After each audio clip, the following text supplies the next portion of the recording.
안녕하십니까? 좋은 아침입니다. 오늘도 여호와의 회의에 오신 분들을 환영합니다.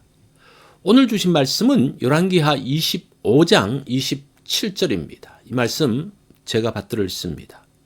유다왕 여호야긴이 사로잡혀간 지 37년 곧 바벨론 왕 에월 무로닥이 즉위한 원년 12월 그달 27일에 유다의 왕 여호야긴이 옥에서 내놓아 그 머리를 들게 하고, 오늘 말씀의 제목은 머리를 들게 하심입니다. 머리를 숙이고 살아야 할 때가 있습니다. 아무 말도 하지 못하고 숨을 죽여야 할 때가 있습니다. 이때에는 말없이 조용히 있어야 합니다. 27절 말씀을 다시 한번 볼까요? 유다의 왕 여호야긴이 사로잡혀 간 지 37년 곧 바벨론 왕 에월 무로닥이 즉위한 원년 12월 그달 27일에 유다의 왕 여호야긴을 옥에서 내놓아 그 머리를 들게 하고.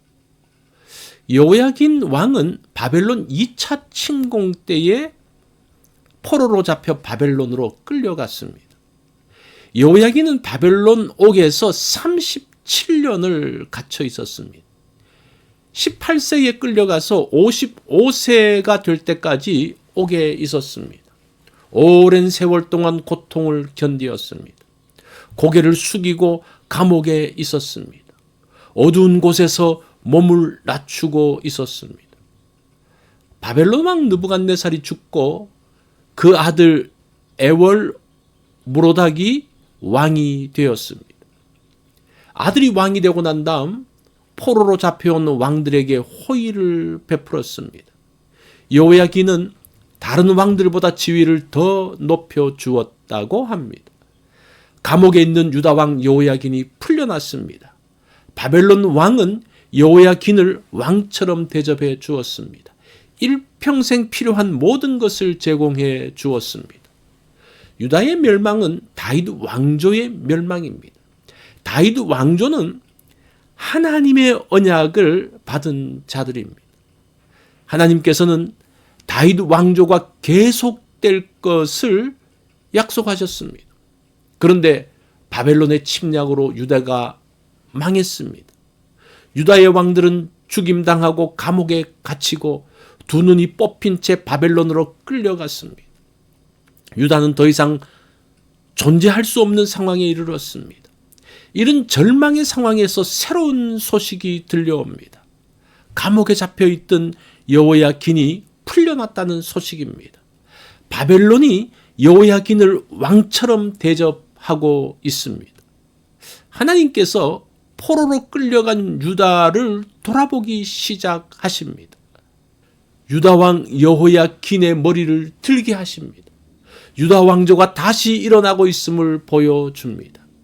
열왕기하는 여호야긴의 기사로 마무리하고 있습니다. 그것은 다윗 왕조의 왕이 살아있다는 것을 보여줍니다. 다윗 왕조가 다시 일어나고 있음을 보여줍니다. 다윗 왕조는 무너지지 않고 계속될 것임을 알려주고 있습니다. 그러면서 여호야긴의 손자 스룹바벨이 유다 백성들을 이끌고 예루살렘으로 돌아옵니다. 포로 이후에도 다윗 왕조는 계속 이어지고 있습니다.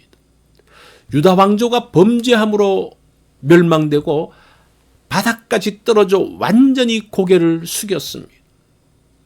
그런 상황에서 유다 왕조의 고개를 다시 들게 한 것은 다윗과 맺은 하나님의 언약 때문이었습니다. 하나님은 약속하신 것을 기억하십니다. 약속하신 것을 반드시 지키십니다. 하나님의 약속 때문에 바벨론에 갇힌 여호야긴을 감옥에서 이끌어냈습니다. 여호야긴의 머리를 들게 하셨습니다. 하나님은 우리의 머리를 들게 하십니다. 어두운 바닥까지 떨어진 자를 다시 일으켜 세우십니다. 37년이 지났어도 다시 기억하고 세우십니다. 절망의 구덩이에서도 하나님의 약속을 보기 원합니다. 하나님의 약속으로 다시 일어나기를 원합니다. 우리의 머리를 세우시고 영광스럽게 하십니다. 이런 하나님의 역사를 경험하면 좋겠습니다. 고개를 숙이고 낮아질 때가 있습니다. 하나님의 때에 다시 일으키시어 고개를 들게 하십니다. 오늘 고개를 들게 하시는 하나님으로 용기를 얻기 원합니다. 이것이 오늘 여호와의 회의에서 주신 말씀입니다. 오늘 하루를 지내면서는 하나님께서 우리의 고개를 들게 하시는 그 은혜, 그 역사를 경험하는 그러한 날이 되기를 바랍니다.